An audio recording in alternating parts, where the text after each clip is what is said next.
السلام عليكم ورحمة الله وبركاته. كم نجا جرتو فيا كيتني نجا قد الحمد لله. أكمي وروني دودلا شو جلت تركمتن أبوليانكو فيا ناقبتني أكما فيان كيسن جروب جريني كيسن مال فكات. الحمد لله رب العالمين. أنا بريدا أبوليانكو سنين جتشا أكمي نجا ناقبتو أفيان كيسن مال فكات دلقون بيا مدامي هو مال فكات. akkasuma warroonni barattan barnoonni akkam maal fakkaatan isiniin jedha.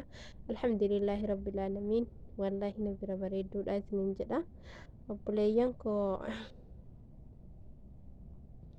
baga naganaaf qabaattan hedduu takkaan isinirraa tureetiin jira. Hedduu takkaan isin yaade akkasuma warroonni eessa baddee dodolaa shoo eessa baddee jettanis ni jira. Dhufaatiin jira obboleeyyan koo. Obboleeyyan koo mee maaltu jira wanni haarofni maaltu dhagamaa jira warra yamanii irraa maaltu dhagamu jira warri yamanii tasgabbaa'ee moo ittuma fufuu jiran wallaahi rabbiin tasgabbii isaaniif haa godhu kaa maal goonaree alhamdulillah qarata xiqqoo takka haasoo jirra amma kaa itti guguddattee jirti rabbiin nuuf haa laaffisu rabbiin haa laaffisuu fi warroota achi keessa jirullee rabbi haa laaffisuu fi kaaduu ayima goona waan biraa maal goona yaa obboleeyyan koo wanni jedhamu takka illee hin jiru amma gara rabbii ofitti deemne gara rabbii keenyaatti rabbii keenya du'aa kadhachuu malee wanni biraa wanni goonu takka illee hin jirtu obboleeyyan koo wallaahi baqa qiyaamaan nufuu fi qophiidha waan ta'eef kanumaa fi maaluma goonamee dubbannellee maal finnaree keessattuu anoonni isiniin jedhu tokkoffaa warroonni miidhamuu jirtan warroonni wanni akkanaa kun isinirra ga'u jirtanii ijoollee teessanirraa isin fuudhanii isin balleessu jira waan ta'eef gara biyyaa akka galtan osoo tattaafattanii hedduu takkaan namatti tolaa beektanii kalaas wanni godhanii jirtu tattaafattanii dadhabdanii namallee ofirraa dhaabuutti hin jirtanii yoo guddachuu ofitti guddeessuu taate malee ofitti dabaluu taate malee ofirraa har'isuu nama danda'utti hin jirtanii kanumaafuu rabbiin isin haa gargaaru ani kan jedhu usuu biyyuma san keessaa garuma biyya teessanii deebitanii hedduu takkaan na gammachiisa wallaahi keessattuu furmaatee fi jawaadeen alhamdulillah furmaatee jawaadeen illee fayyeetiin jira osoo amma namaa wal mokkoruu namni shayxanaa waliin mokkoru waliin danda'u waan taateef amma isinii shayxaana kanatu baa'atee jira namni wal gurmeessu jira shayxaana kanarratti usuu namumaaniyyuu wal mokkoruu dhiistanii nama kanaa wajjin haasa'uu dhiiftanii waan irra jirtan viidiyoo waraabdanii gadhiiftan kanarra taane eebalu wayyate eebalu fayyee kalaas dhiisaa viidiyoo kanaa waraabuu fayyee fi fayyuu dhabiinsa fayyuu osoo dhiistanii ani maaliif obboleeyyan kiyya wanni xiqqoo naa hubattanii eebalu fayyuu si gaddisiisee bichaa naan hin jedhina maaliif niin gammada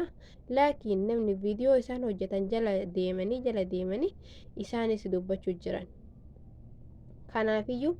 ittuma dhiiftanii osoo gara biyya teessanii himaluu yaaddanii osoo garuma biyya teessanii hin galla jettanii yaaddanii namni hin dalagannaaf dhufeemi amma dalagachuutti isin jirtanii qabsoorra jirtan waan ta'eef osoo garuma biyya teessanii ofirraa galtanii biyya teessanii dandeettan dalagattanii ilmaan teessan ofirraa galfattanii akkasinii wayya booda ammoo deemtanii ilmaan teessan abbaa dhabuu deemti rabbiin illee akkasii hin godhinii osoo ofirraa galtanii wayyaadhaan akkasilaa yaada kiyyaatitti osoo garuma biyyaa galtanii ofirraa himaltanii gara biyyaa wal deebiftanii akkas turra bareedaadha jedhaan yaada kiyya keessatti mee isin yaada qabdannaa barreessaa isiniin jedha mee kunoo tokkoffaa wanni jennu mee wardaan silaa intalti tuuni haati siirii jalqaba qaraa isiidha namni magaalaa san keessa siirii akkanatti beeksise isii alaalii isiitu itti qaba kana waan ta'eef mee wardaa dhabamsiiftee jirti kan fuudhe shayxana silaa namni shayxana faana deemeeti nama soquu hin danda'u waan ta'eef mee amma ijoolleen tun abbaa sin qabdu haadha sin qabdu haatinii fi abbaan akka taate argitanii jirtanii mee maalitti hafti ijoolleen namni hagayoom nama danda'a hagayoom daa'imman tana danda'a daa'imman tunuuf dandeettiin jirtu daa'imman tun ganaa baasii guddaa namarraa qabdi, baasii guddaa nama gaafatti. Kana keessaa biyya san keessa dalagachuun hin jirtu, hundinuu qabsoo irra jira. Qabsoo tana mee obboleeyyan tiyya, qabsoo tana haga yoom qabsaayanii qabsoon tun silaa qabsoo waa fidduu osoo hin taane qabsoo waa buuftu waan ta'eef namni bakka finna ofiitiituu hin dandeenye finna namaa hin danda'u dhugaa rabbii dubbachuu fi maaliif iyyuu bakka nama kamiyyuu mee bu'aa laala dhugaa rabbii ati hagam nama dandeetta sanuu biyya san keessatti biyya wanni marti qaaxiidha biyya daa'imman silaa dhabee fi jiraateef hin jirre namaa hin beeknetti mee akkamittiin jiraatanii akkamittiin ilmaan tiyya naa danda'anii ilmaan tana danda'an jettanii yaadda wallaa obboleeyyan tiyya. Ani garuu hedduu takkaan na yaachisee hedduu takka yoo bakka san bu'ee ilaalu wallaa hedduu takkaan na yaachisee jira obboleeyyan kiyya.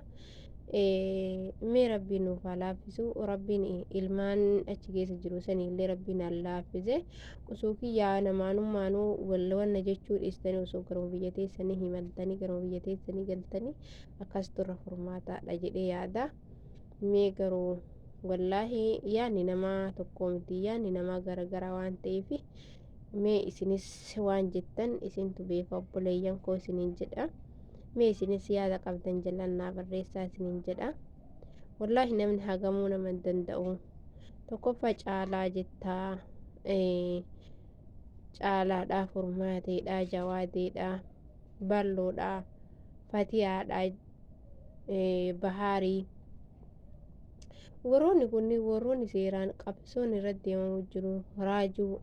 raajuu fi faawoo fi helwaa nama hedduudha hin beekamne